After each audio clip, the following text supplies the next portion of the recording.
As we get on into the show today, I had somebody shoot me a text here just a second ago, and they said 42 years, that's a long time. He said, tell us a little bit about your business. So I'll do that because, I haven't done that for a long time, and that, it makes sense. So I appreciate that input. Like I said, we've been doing this 42 years. I started in 1979 in high school, like a bunch of you guys have done, right? It was a high school thing. Never intended it to be a business, and it wasn't, quite honestly, for a long time. But 1983, I went into this a little more seriously. I got married that year, and was still doing it on a part-time basis.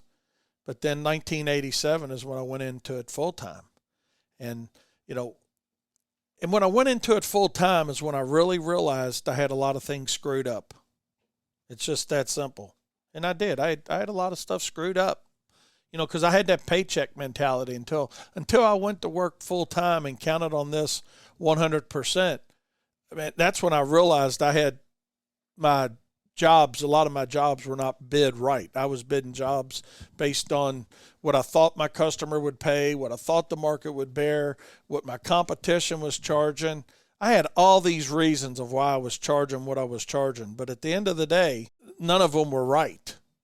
I did not have a methodology in place. So my suggestion to you is simply this: know why you charge what you charge.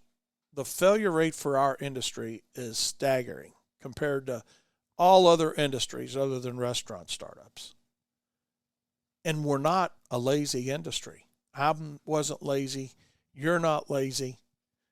Now you might be sitting out there thinking, man, you don't know this guy that I know that does this. He's a lazy blah, blah, blah. Well, okay. There's always the 95-5 rule, right? But you guys get my point. Too many times we just don't know what we don't know.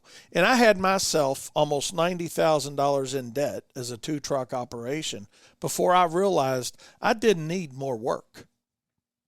And I share that story with you now because somebody asked, number one. But number two, as I'm talking about it and I'm thinking about it, you're in a perfect time of the year to look at your customer base and ask yourself, was my profit dollars what I wanted them to be last year? Or you might be saying, what profit dollars? But now is a perfect time to look at that and reevaluate that. And, I think what we need to do a little differently as an industry, because this is what fixed my company, quite honestly, is once I realized that I wasn't charging enough. And you got to open your mind to that, because the first 9 years I was in business, I thought I was charging enough. And if anybody would have said, hey, Wayne, you guys, you charge enough? Yeah, we're good. We're good. When we really weren't good. You think you're good. You think your pricing's okay, but you're not 100% confident.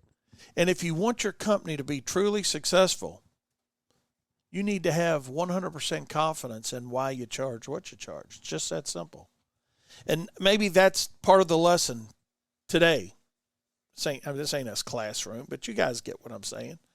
That's what I want one of the takeaways of today to be is, and I appreciate that text coming from Brian, that, hey, that is what it's all about. We've got to know the fundamental of why we charge what we charge, and not base it on our competitor, not base it on our market, not base it on what we think the customer's going to pay, not because I'm small, I can do it cheaper. We got all these reasons we give ourselves when the only right answer to that question is, hey, this is the methodology I use, and I know my cost, I know my use rates, that equipment's financed or not, I know my desired profit margin. Then you can sit back and be confident. And guess what else you can stop doing? You can get off social media and stop saying, hey, what should I charge for this job? Or, last week I was looking at something on social media, and I'm not criticizing this at all. So if you guys are listening to me on that page, please don't take it as criticism, because it's not.